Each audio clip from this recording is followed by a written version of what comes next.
Good morning. It is so nice to be with you today, both in the room and watching online as we create a new community each week. I'm happy to be here with you today. And I'm also so happy to be here with the people who are helping us lead our service, including Reverend Charles Loflin, who is the Executive Director of UU Faith Action in New Jersey. We're so happy that you are our guest today. Welcome. He's an affiliated community minister for the UU congregation at Montclair and a graduate of the Meadville Lombard Theological School. And then we have some really equally important guests, which is Beacon Choir. As you can tell, like me, they are wearing black. And I want to say that for anyone who needs more visual description, I pretty much always wear black clothes. I have shoulder-length hair. I'm wearing glasses. Today we are in Summit, which is the land of the Lenape. And we're going to begin the service. Okay.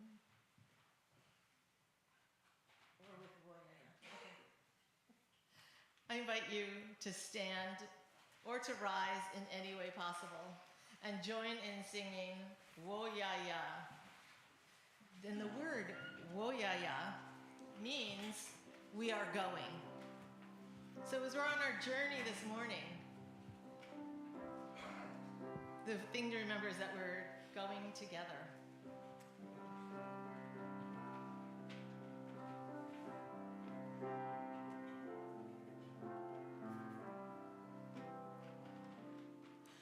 We are going, heaven knows where we are going, but we know within, and we will get there. Heaven knows how we will get there, but we know we will. It will be hard, we know, and the road will be muddy and rough, but we'll get.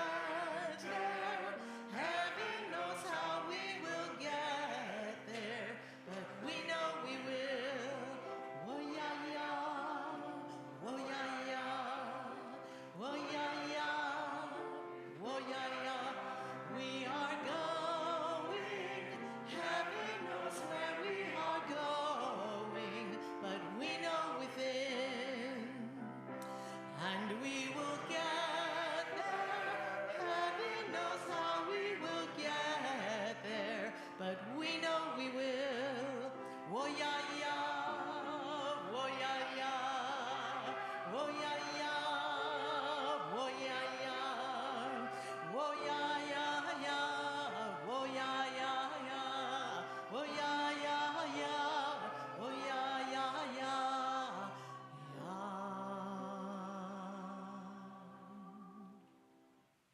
What a beautiful sound to start.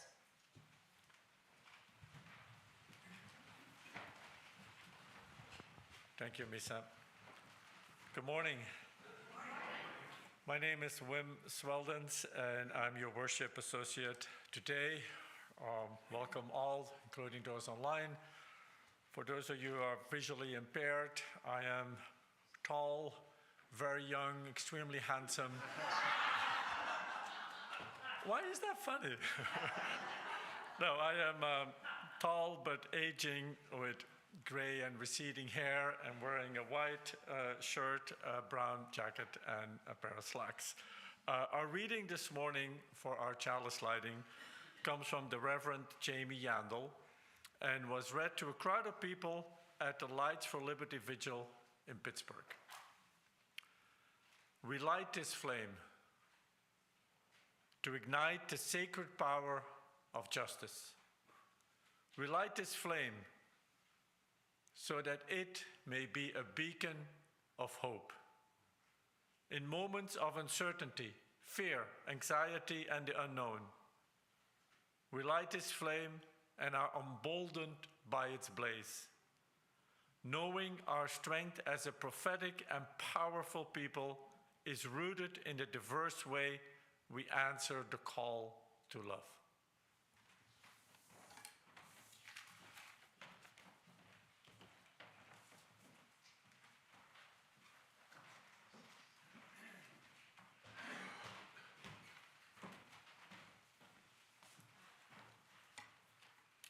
Good morning, Beacon. Good morning. I am not tall, so let me bring this up. Welcome. I'm asked to describe myself. I am 5'2", with brownish reddish hair, and I'm wearing a white shirt and a gray sweater, and this maroon scarf designates me as a Beacon chaplain. Chaplains serve as the compassionate extension of our ministry team. The word compassion comes from the Latin compati, literally meaning to suffer with. We know this is Black History Month, and this year we also celebrate the 100th birthday of James Baldwin. So I wanted to share a writing of James Baldwin where he talks about the connection people make with each other through our pain.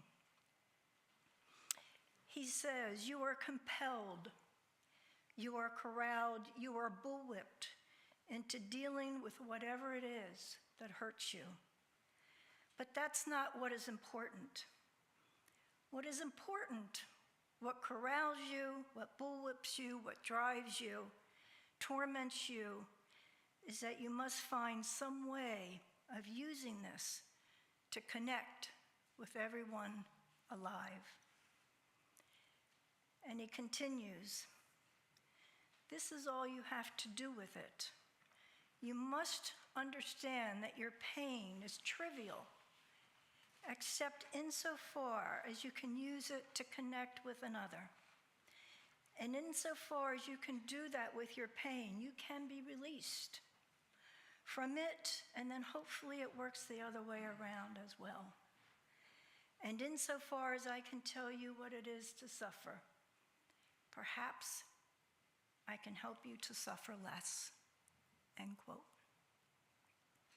If you're struggling with anything or many things, please consider connecting with a chaplain. We're trained to be open-hearted, non-judgmental, empathetic, as we listen to another's pain in the strictest of confidence. If you'd like to be connected with a chaplain, please speak to Dr. Tully or Reverend Robin. The other thing that chaplains do is we facilitate the candle lighting to connect our community with the outside world and within, acknowledging our shared and individual joys and sorrows. Today we light a candle of sorrow and support for all those impacted by the shooting at the parade for the Chiefs in Kansas City.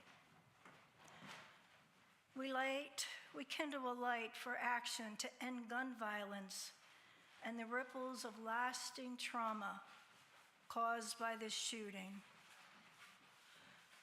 And we also light a candle for the people in Rafah and everywhere who are suffering from the ravages of war.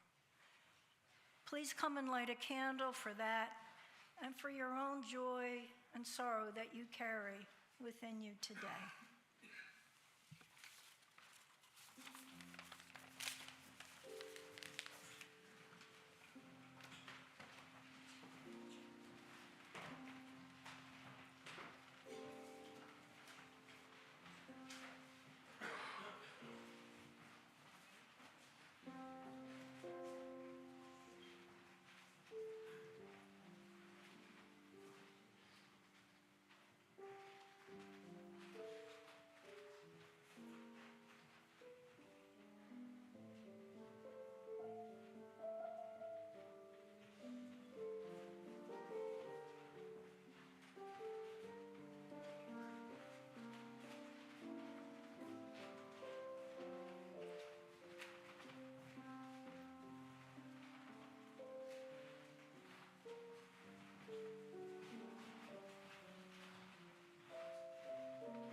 just some amazing teamwork. That was just a smooth choreography all around. Thank you so much. We are going to sing Building Bridges. Now, this is a round, and luckily with the choir here, we will have different parts covered. It is number 1023 in the Til hymnal. And if you look at the bottom, it says that the words are by the women of the Greenham Common Peace Occupation in England in 1983. That is worth reading more about. But for right now, we'll say that to sing this song is to participate in the movement towards justice and peace. So we'll sing it all together the first time, and it goes like this. Building bridges between our divisions, I reach out to you, will you reach out to me?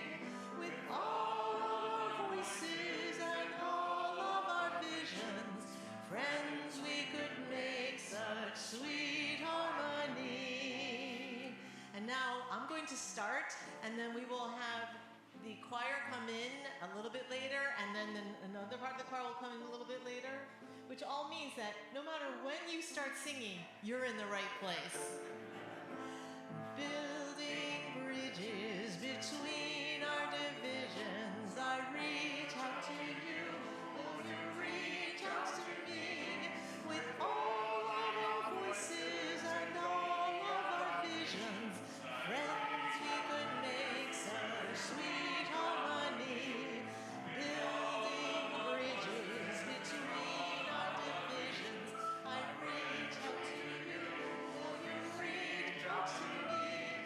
With all of our voices and all of our visions, friends, we could make such sweet harmony.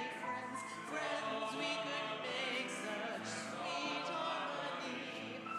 Friends, we could make such sweet harmony.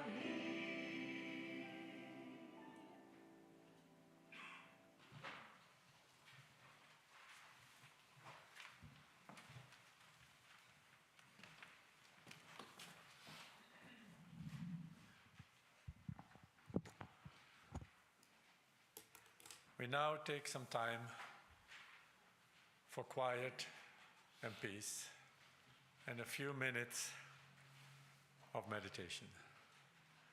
If you feel so inclined, you can take a position in your chair or wherever you are at home that you're comfortable in, firm, feel your back supported, maybe uncross your legs, maybe pick a fixed point for a gaze or gently close your eyes.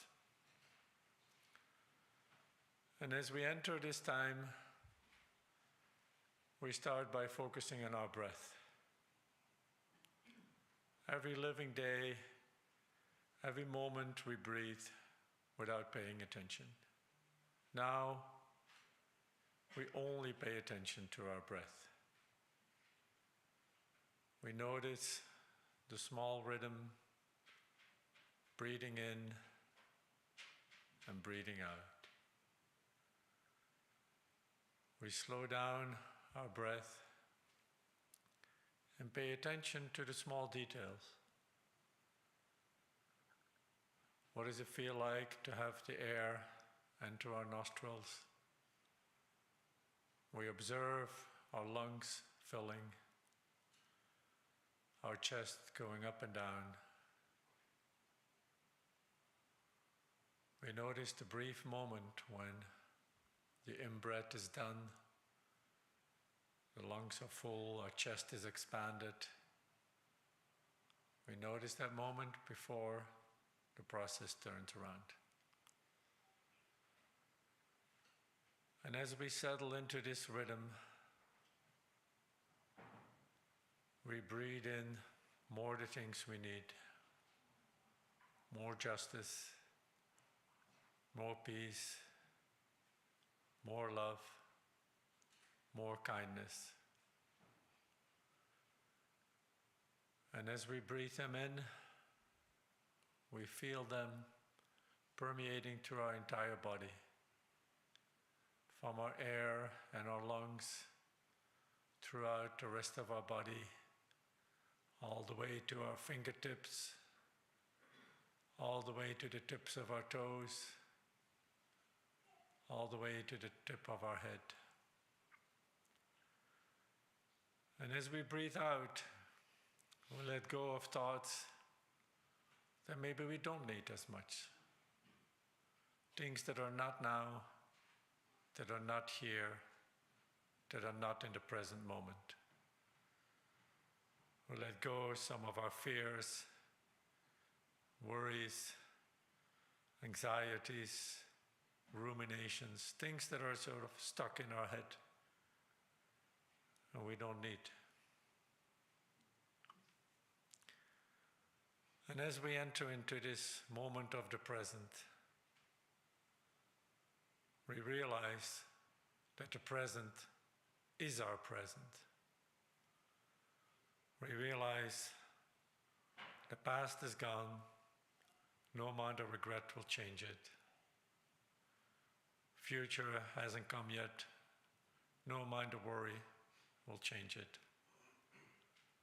But the present is here and is real. And as we stay in this present moment, we try to connect to a sense of gratitude. Gratitude for the freedom that we have. The freedom to come here, the freedom to be here, the physical freedoms that we have, but also the mental freedoms, where we can think and say things we want without fear. But we also want to make sure we can break free from some of the challenges that we have or experience. Challenges of prejudice, challenges of oppression, challenges of privilege. And we can think of those from both sides. Often we may feel we are the subject of prejudice or oppression or privilege, but on occasion we might, unbeknownst to us, be the actor of them. And we try to really be liberated from those mental constructs and really be free to connect, to be liberated, to be in tune with our basic humanity and in tune with each other's basic humanity. So we can be liberated, we can be part of the anti-oppression, we can be part of the human fabric that works against the oppression and privileges all around us. We take a few more moments, a few more deep breaths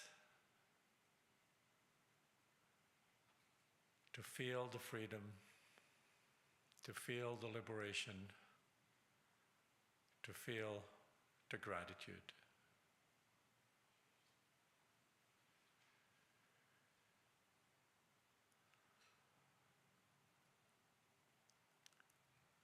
And then, in a few more moments, we can gently bring our attention back to this time and place, gently open our eyes, and we will continue the service. Thank you.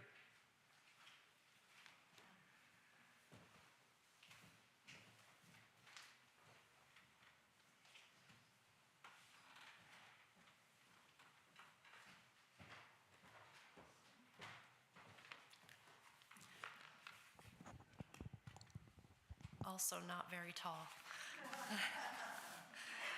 My name is Kendall Morano. I'm a short Asian woman with not quite shoulder-length dark brown hair. I've been asked to share about my experience with the Beacon leaders attending a sweat lodge ceremony with the Ramapo Muncie elders, Owl and Lehman. We were a group that met back in November, leaders of the board, Widening the Circle, and the building team, as we sought guidance on moving forward with our big plans for the new building and all the planning and decisions it entails. I had no idea what to expect, but somewhere I had the idea that this would be a passive experience. I would go and sit in a lodge, sweat, and listen as the wise elders led us in a beautiful spiritual practice. It was beautiful, and it was healing, but it was not passive. There were 4 rounds of sweat, and the first one was actually the most surprising. The flap went down on the entrance to the small domed lodge, and we were sitting in pitch black. Then Lehman, our elder, doused the hot stones in the center of the lodge with cold water, and we were hit in the face with a smothering amount of hot steam. Round 1, I was actively trying to ground myself and acclimate to the heat while listening to the prayers and chanting. Round 2, we were asked to participate and each state our own intentions for the sweat.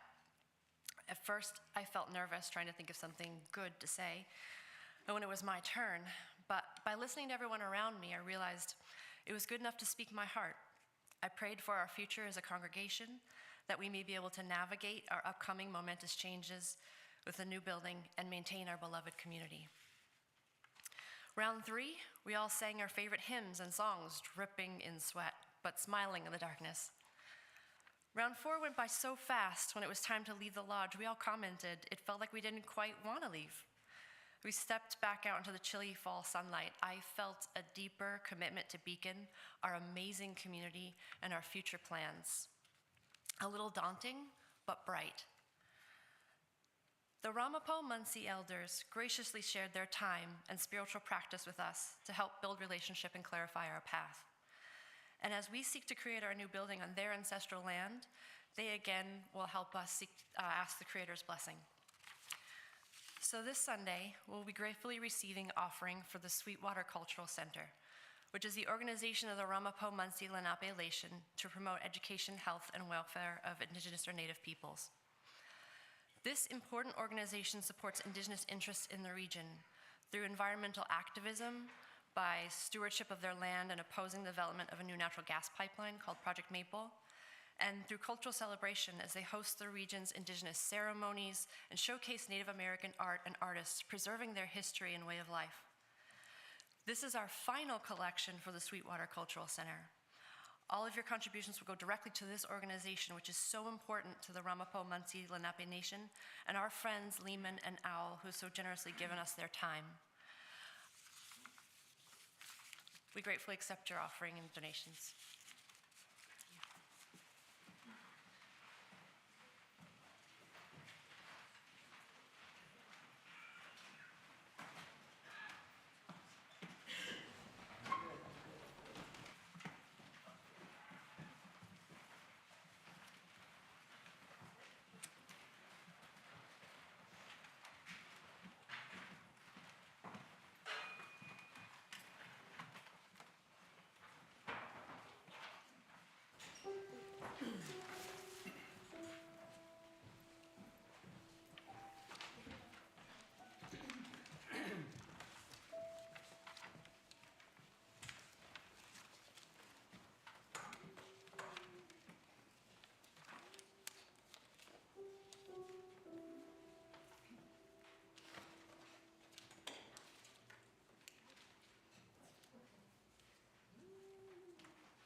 have two readings today. Our first reading is from James Cone in God the Oppressed. Indeed, our survival and liberation depends on our recognition of the truth when it is spoken and lived by the people. If we cannot recognize the truth, then it cannot liberate us from untruth. To know the truth is to appropriate it, for it is not mainly reflection and theory. Truth is divine action entering in our lives and creating the human action of liberation. Our second reading is adapted from Gustavo Gutierrez, a theology of liberation. The theology of liberation attempts to reflect on the experience and meaning of the faith based on the commitment to abolish injustice and to build a new society. This theology must be verified by the practice of that commitment, by active, effective participation in the struggle which the exploited social classes have undertaken against their oppressors. Liberation from every form of exploitation, the possibility of a more human and dignified life, the creation of a new humankind, all pass through this struggle. But in the last instance, we will have an authentic theology of liberation only when the oppressed themselves can freely raise their voice and express themselves directly and creatively in society and in the heart of the people of God, when they themselves account for the hope which they bear when they are the protagonists of their own liberation. We must be careful not to fall into intellectual self-satisfaction, into a kind of triumphalism of erudite and advanced new visions. The only thing that is really new is to accept day by day the gift of the Spirit who makes us love in our concrete options to build a true human fellowship, in our historical initiatives to subvert an order of injustice.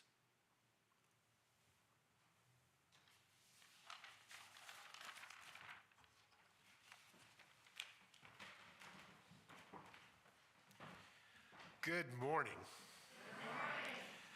Thank you so much. Thank you, choir, for the lovely music. It is a pleasure to be with you. I am the Reverend Charles Loflin.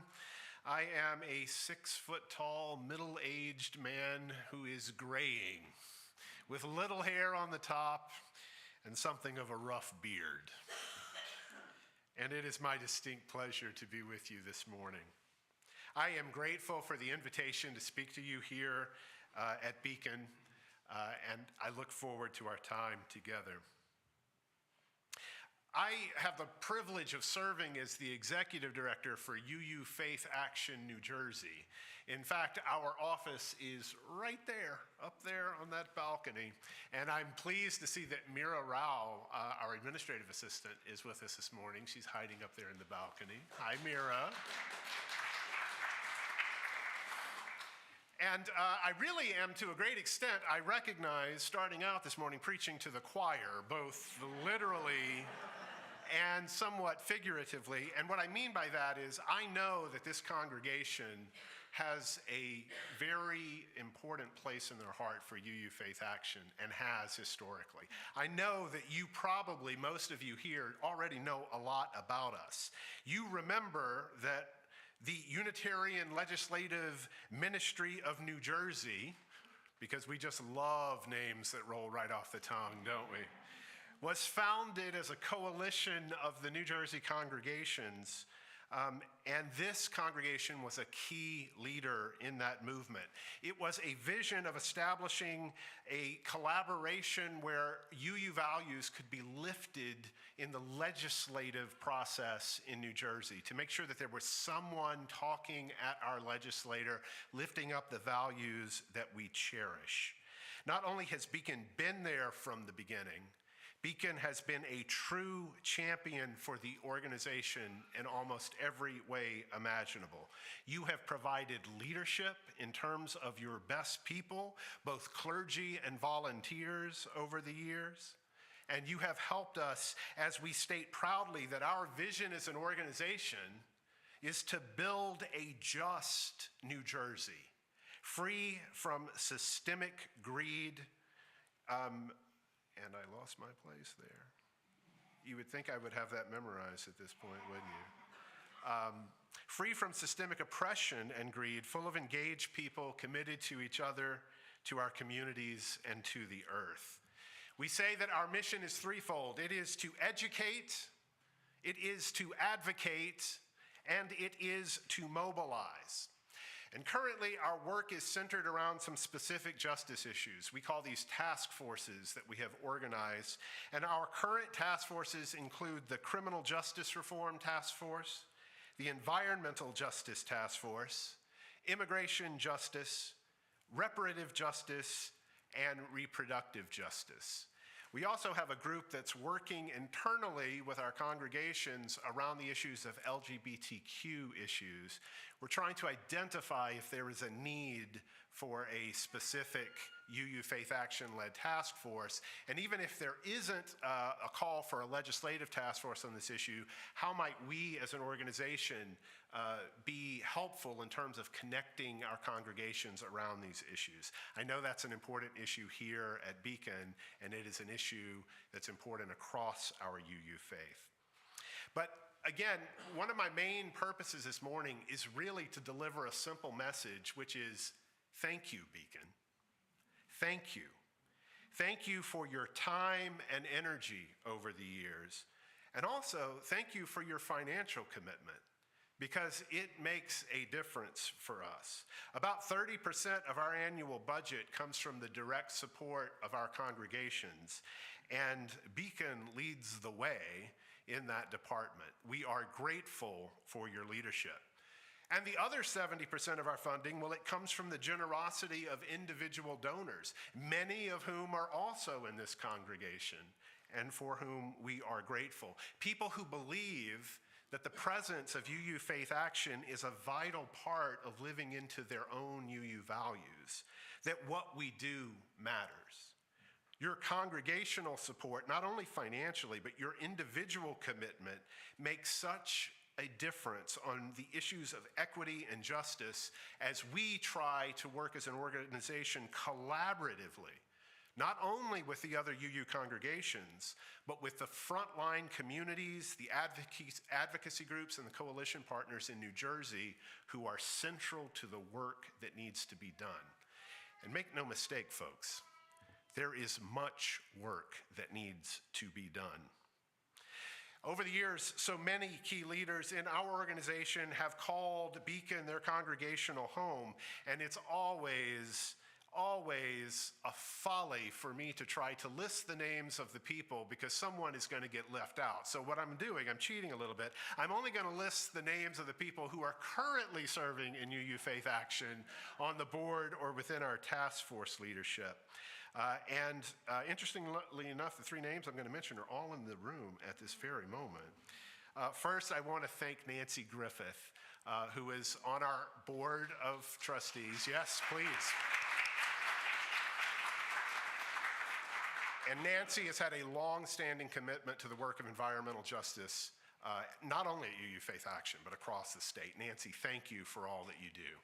Also, I want to thank Marty Rothfelder, who is, please. Marty is the chair of our Immigration Justice Task Force. We just had a gala down at Princeton, which was a huge success, and Marty is leading the way there, stepping into the shoes of the long-serving Ted Fetter, who many of you probably know, who's led immigration justice for so long. Thank you, Marty, for your dedication and for your work. And last, but certainly not least, this congregation has the incredible Mia Morse, who is the president of our Board of Trustees.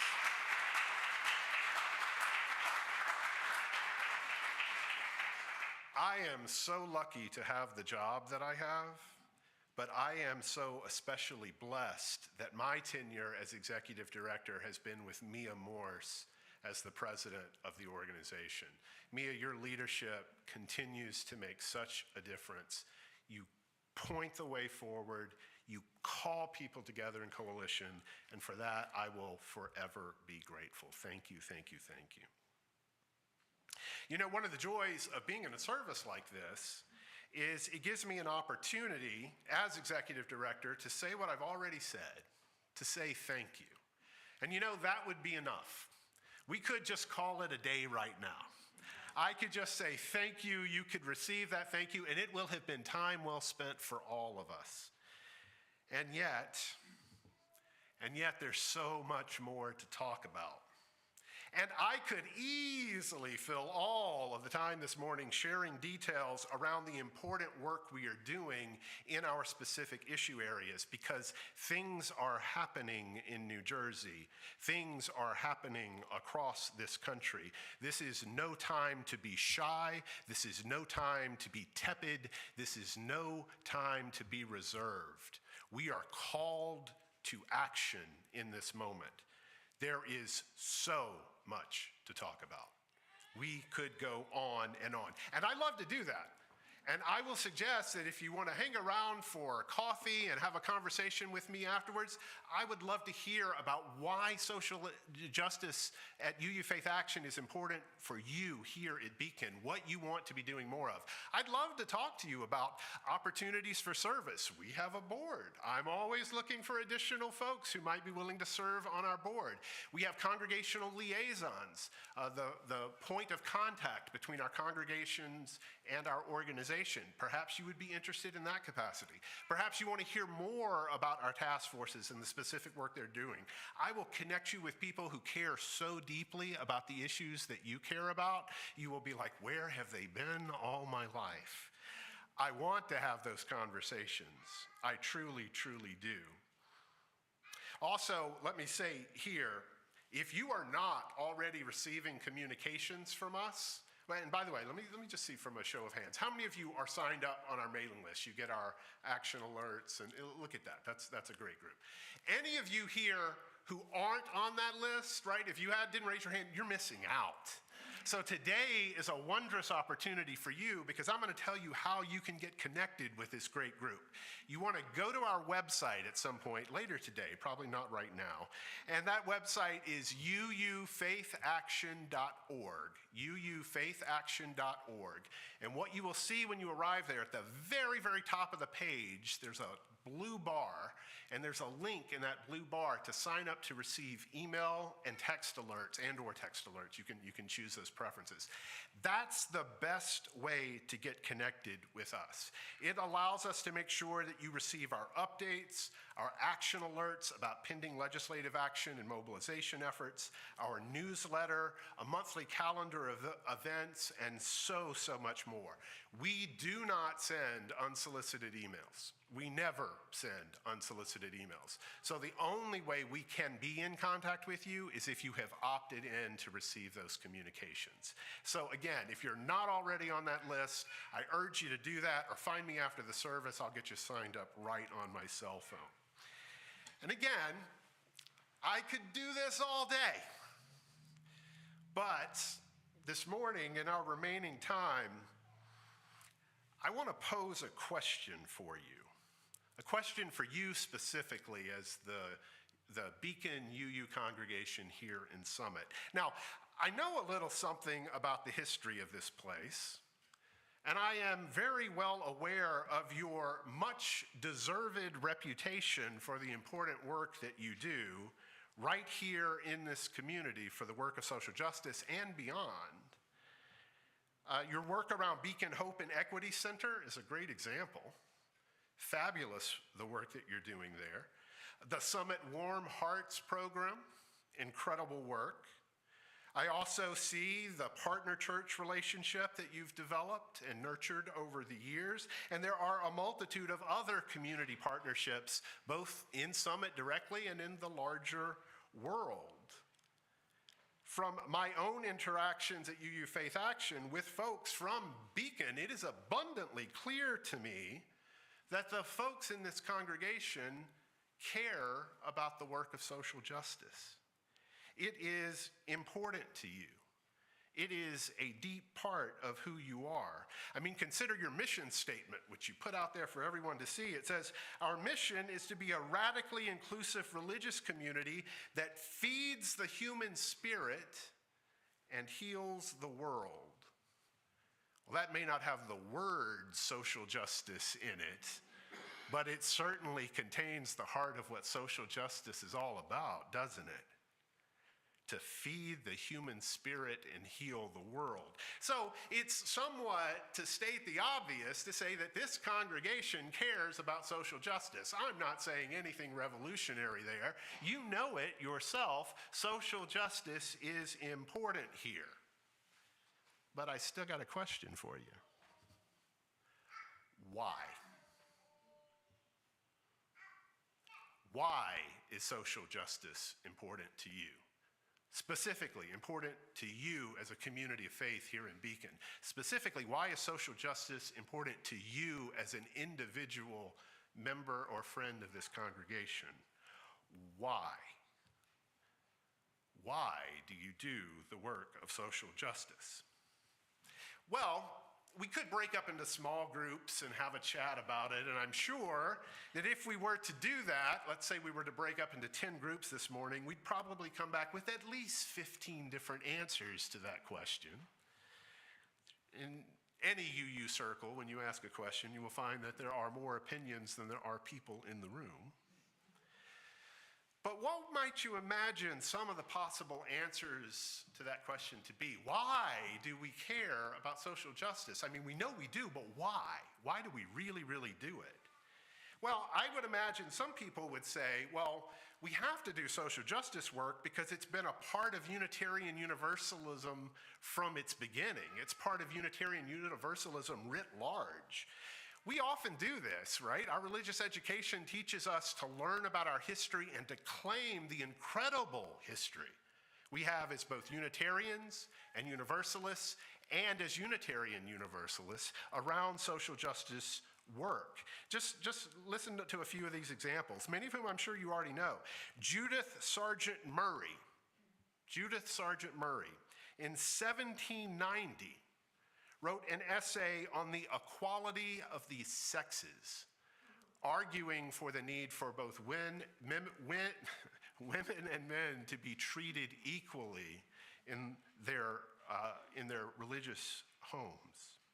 Or Henry David Thoreau, Civil Disobedience. Probably most of you have read that. Civil disobedience was justification for Thoreau not to pay his poll tax because he said it condoned and abetted a system of slavery.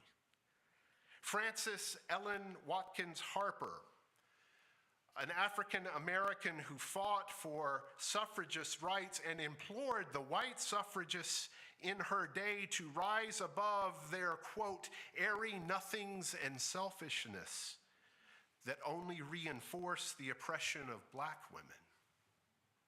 There was the Reverend Joseph Jordan, who was the very first black ordained Universalist minister. He opened a school in Virginia just for black children back in 1887. Or we could talk about Martha and the Reverend Waitstill Sharp, who orchestrated the rescue of hundreds of adults and children from the Nazis. We can move to the Civil Rights era and the leader Whitney M. Young Jr., who fought against workplace discrimination.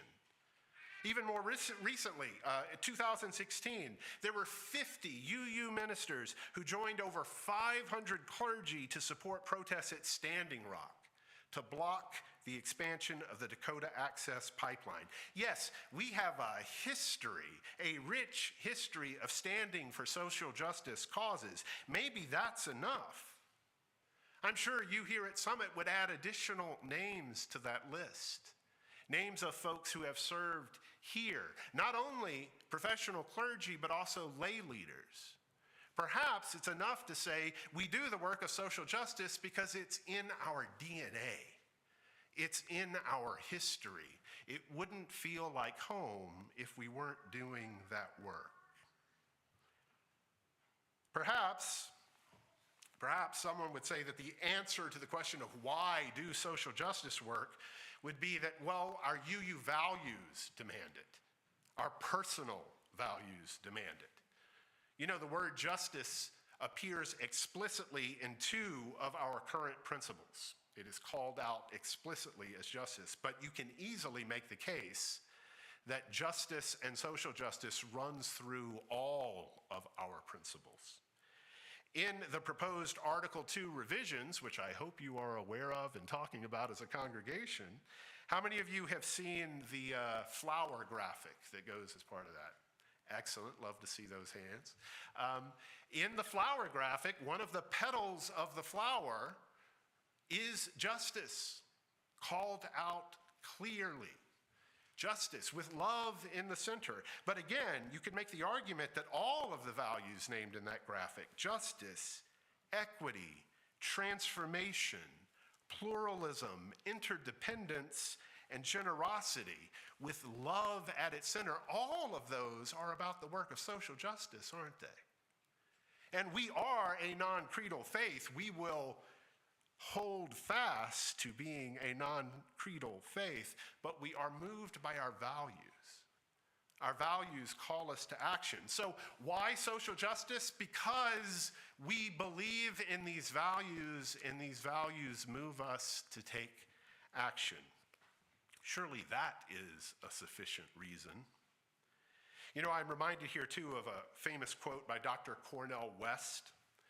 He says that justice is love in public. Justice is love in public. What a beautiful idea. If ours is to be a faith beyond platitudes and self-serving navel-gazing, then it mustn't it, include a public aspect? And what other public testimony can we give to the world around us than to stand on the side of justice? Perhaps some in this room would answer the question of why social justice honestly and vulnerably and say, because you're really scared right now. Because you look around you in a world where there seems to be growing inequality, and the threat of authoritarianism is real. Maybe some of you would say social justice now because you're really worried about the election cycle that we're about to get into. There is anxiety and there is fear. And in the midst of that anxiety and fear, for some of us, there is a call to social justice as perhaps the only antidote and the only way through. Whether we're talking about wealth inequality or income, whether we're talking about the problems in education or housing, whether we're talking about the issues with bodily autonomy or simply the right to exist, so many of those issues are alive today in New Jersey, in Summit, and they matter. So why do we do the work of social justice? Perhaps for some of us, we do the work of social justice because we're literally scared what the world will look like if we don't. I want to add here that while there are many of us for whom this might be a newish feeling, this idea that the world is falling apart, that everything is on the edge, that's not true of everyone. Some folks have lived in this knowledge for a really, really long time. I think we should turn to them in this moment because they have developed the resiliency that we now need as a larger community to navigate these waters. It matters.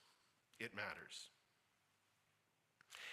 And I will hasten to say that if we were being truly honest with each other, in our breakout groups about why social justice here in Beacon.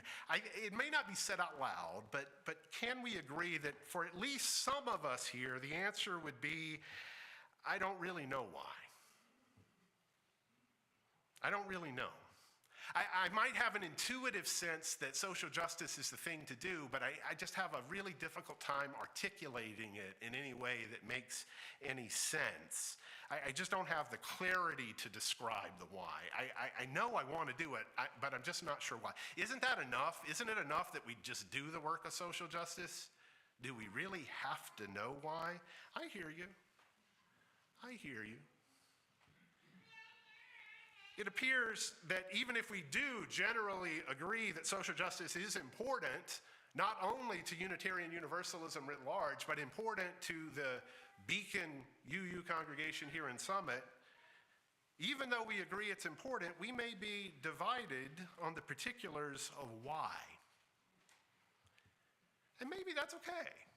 I mean, maybe that's just the inevitable reality of living in a community that's truly going to honor diversity and respect pluralism.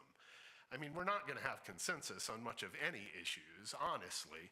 Maybe the best we can hope for under the circumstances is this sort of general, I don't really know why, but I know.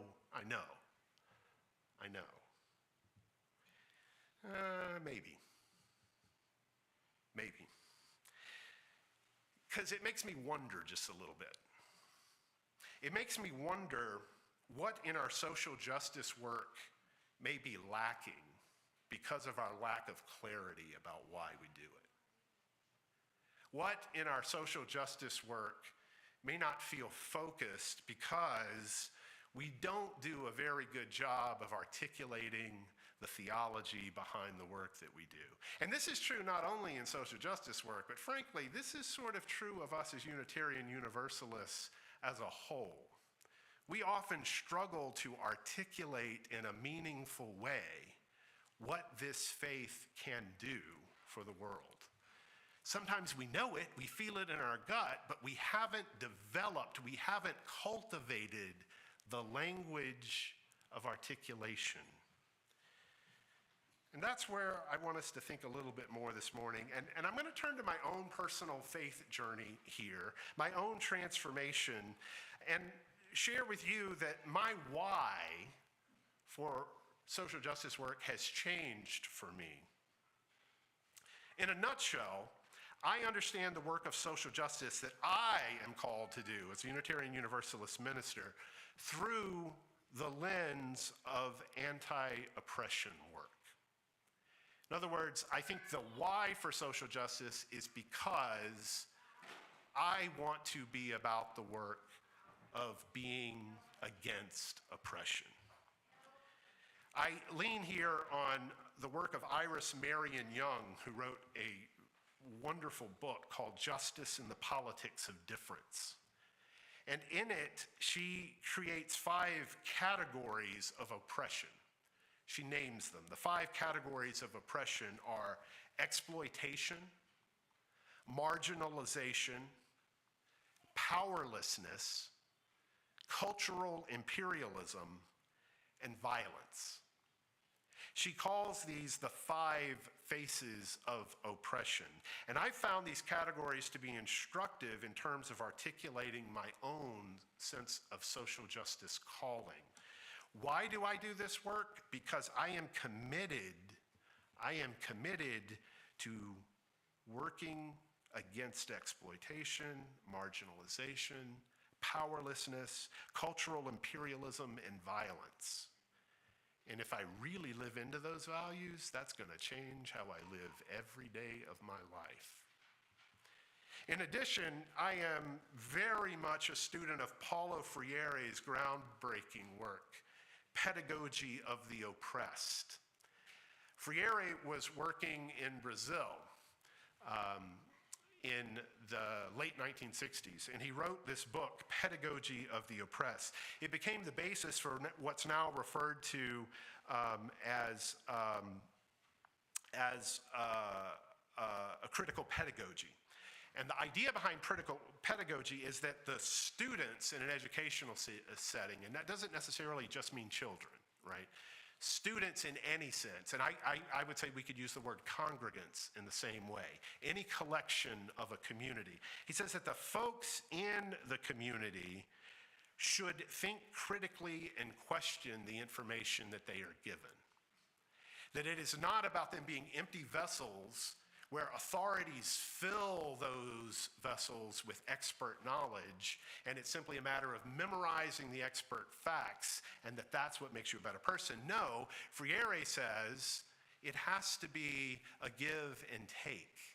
It has to be the students, the community, the congregation itself that is working to learn themselves and to impact their own lives. The ultimate aim of Freire's philosophy was to liberate individuals from oppressive systems and to foster a more just and equitable society. He believed that education had the power to break the chains of ignorance and empower people to become active agents for their own social change. And something super important that he argues that completely has changed my approach to social justice work, he argues that liberation is ultimately the task of the oppressed. In other words, you cannot liberate someone else. The only thing you can do is work to build systems where they are empowered to liberate themselves. Folks, we have at times fallen into the problematic approach of social justice work, seeing it as charity, doing for others, instead of letting others do for themselves. Ours should be a call to empower people to liberate themselves. That's what it's about.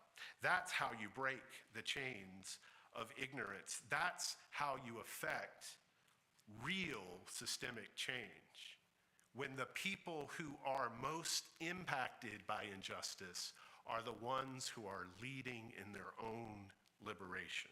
That is true liberation. That is self-liberation. There is no liberation for the oppressed. There is only liberation by the oppressed. Freire's work became the basis of what would be liberation theology, which is a movement that exploded in the 1970s in South America, and it's coming back because we really didn't learn the lessons then. It's back, and it's for real, and it speaks to the time that we're living in. Gustavo Gutierrez is considered to be one of the primary architects of liberation theology. One of our readings this morning came from Gustavo Gutierrez. And I think this connection with liberation theology and how it connects to social justice work is something that is recognized already within our larger UU movement. The UUA Commission on Institutional Change report, Widening the Circle of Concern, which came out in June of 2020, one of the primary findings of that report was that we as Unitarian Universalists need to articulate what a theology of liberation would look like for us as Unitarian Universalists. That's a simple little sentence to read, but it is transformative in how it would change our communities from the bottom up.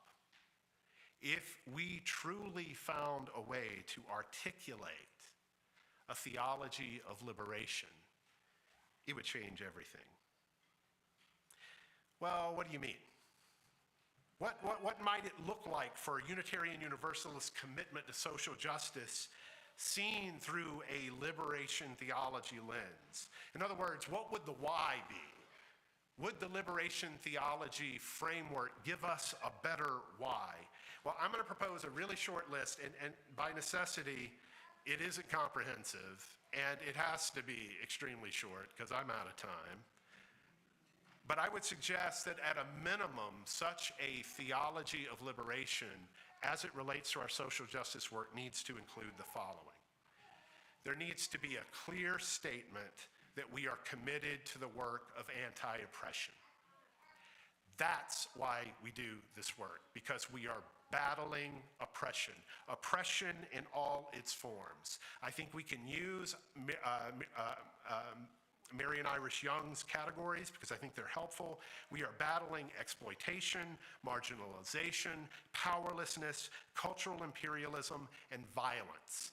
That's why we're doing this work, because we're fighting those things. Secondly, I would say that we must double down on the commitment that this work centers those who are most impacted. Again, we must get to the point where we're recognizing we cannot liberate anyone else, but we can be co-collaborators in dismantling the system so that they actually have the power to liberate themselves. That's when change will happen. Number three, we must commit to working in collaborative partnership. This is not the place for the lone wolves of the world. We don't need to go out and create our own systems, new structures, unnecessary bulk. We need to find the people that are already out there doing the work, build relationship with those people, and work in greater coalition. We are all of us, facing a dwindling of resources. We cannot do everything, we cannot be everywhere, but we can be in relationship so that everything is covered. 4, I think we need to commit to critical reflexivity. That's a big fancy theological word. What does that mean? It means we must be always willing to scrutinize our own values, our own needs, and our own biases when it comes to this work. We must constantly ask ourselves, where does our individual social location put us in the work of social justice?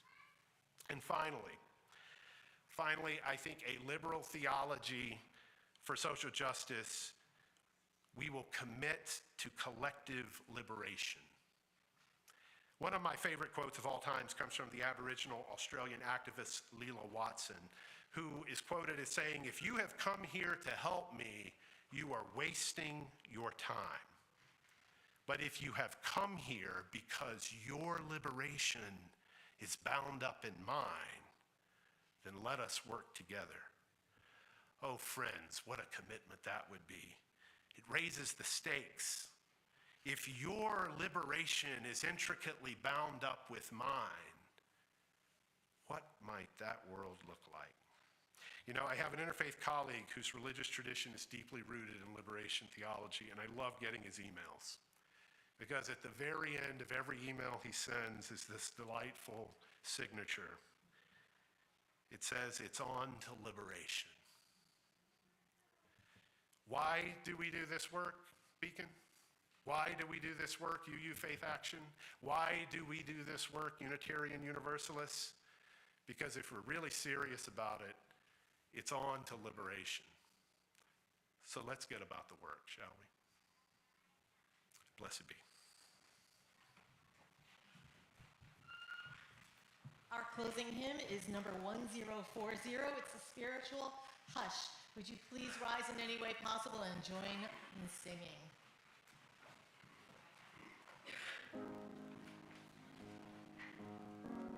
It goes like this.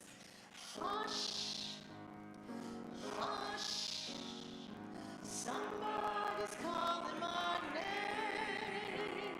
Hush, hush, somebody's calling my name. Hush, hush, somebody's calling my name. Oh my Lord, what shall I do? It sounds like freedom, sounds like freedom. Somebody's calling my name. Sounds like freedom. Somebody's calling my name. Sounds like freedom. Somebody's calling my name. Oh my Lord, what